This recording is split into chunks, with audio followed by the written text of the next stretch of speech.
we're going to go directly back to our Toyota of Easley guest line and bring on one of my favorites, and that is Coach Bobby Cremins, who is now retired Bobby Cremins. But if it's all right with you, I'm just going to call you Coach for the rest of my life. Thank you. I appreciate that. I grew up going to the ACC basketball tournament, went to my very first one in 1988, did not miss one until 2008, I believe. So I went to a bunch of consecutive, saw you win quite a few of them. Tournament champions, ACC championships, national championships. Coach Cremins, it's an honor to have you on the program today. I never won a national championship, but got close. Well, I meant conference championship when I said that. Yeah. Coach, first and foremost, let's just out of the chute say, what is it like knowing that you don't have to go back to practice? Well, it's weird. It's a weird feeling. I got sick late in the season. I got real fatigued, and I got kind of run down. I didn't take care of myself. And I knew something was going on, but I wasn't sure what it was. And I decided the best thing for the team was to take a little break. And they did great without me. They went 7-3 the rest of the year. And then, unfortunately, they did not play well in the SoCon tournament. And that was disappointing, but I was very proud of them. And I thought it was probably time to step aside and let somebody younger with more energy get in there. I'm feeling great now. I knew it would take me a few months and I could get back. But, I thought about my health. I thought about my staff. I was hoping that they could get the job. They wound up not getting the job. We hired a very good coach in Doug Wojcik, who is the head coach of Tulsa and has an incredible background. And we got a good team coming back. So I want to be involved with the college. I wanted to see those kids do well for the College of Charleston. The only thing we didn't do was, win that tournament and get an NCAA bid. We were in the finals 3 times. And a year ago, we had a key injury to our center that really hurt us. Yeah.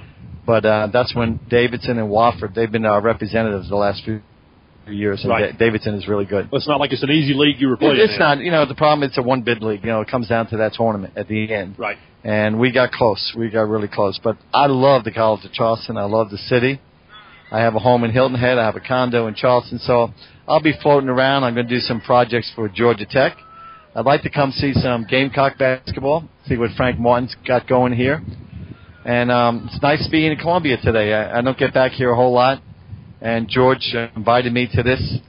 And I ran into one of my former players, Ivano Newbill. So you come to charities like this for great causes, but you meet some incredible people. Right.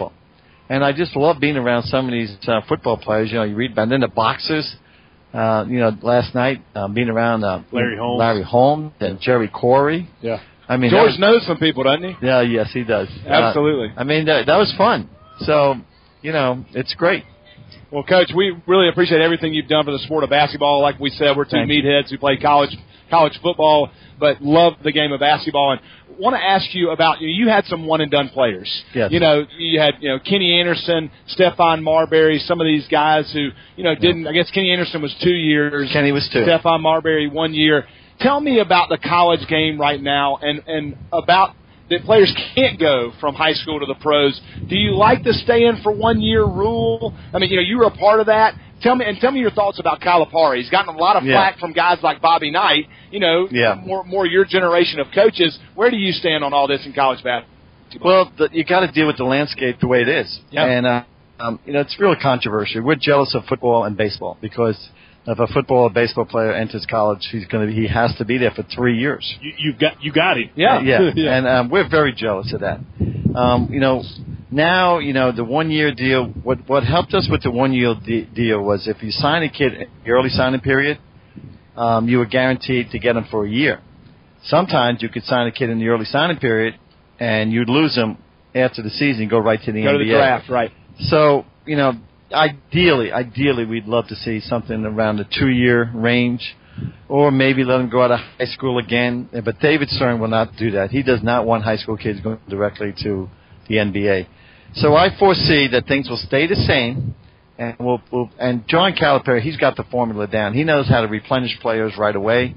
He knows whether they're coming or going, and you got to hand it to him. He's playing by the rules, but he's like running a pre-NBA camp, but it's working. So absolutely. A lot of people are watching him, especially at the high level, because they want to follow They want to see what he's doing. He's hanging some banners. He is. You can say whatever you want to, but he's hanging banners. He's got it down. He's got it down. Bobby Cremins is joining us right now. Of course, Coach Cremins, you were multiple times Coach of the Year in the ACC. You were unanimous Naismith Coach of the Year in the country. I mean, you can put accolades on the walls that very few coaches can do, and you did it in an era of where you were going against, in my opinion, some of the greatest coaches that will ever walk the sidelines. And I just would ask you to brag a little bit, and I know you're not that kind of guy, but think about the guys you coached against. Yeah, I mean, that is an incredible company, not only that you kept, that you beat. Yeah, when I went into the ACC in '81, Valvano and Mike Krzyzewski were there a year before me. The three of us were known as the Young Guns, and we went after Dean Smith, Lefty, Terry Holland. But Jimmy and Mike, when I look at Jimmy and Mike, I coached against those guys for a long time. Mike, 19 years, Jimmy about 15, and then Jimmy dying, and then the Jimmy V Foundation is incredible, and then Mike becoming the winningest Division I coach of all time. So I am very proud of coaching against Dean Smith, Mike Krzyzewski, Jimmy Valvano, Gary Williams, and the list goes on. When we lost that game my senior year in the ACC tournament in Charlotte, and then I got into coaching, I always wanted to come back and coach in the league where I played, and I wanted to get an ACC championship ring that I was denied as a player. When John Roach got hurt in the semifinals, the regionals that year were in Columbia, and we were undefeated in the ACC. Wow. And John got hurt in the semifinals. He played against NC State. We lost in double overtime.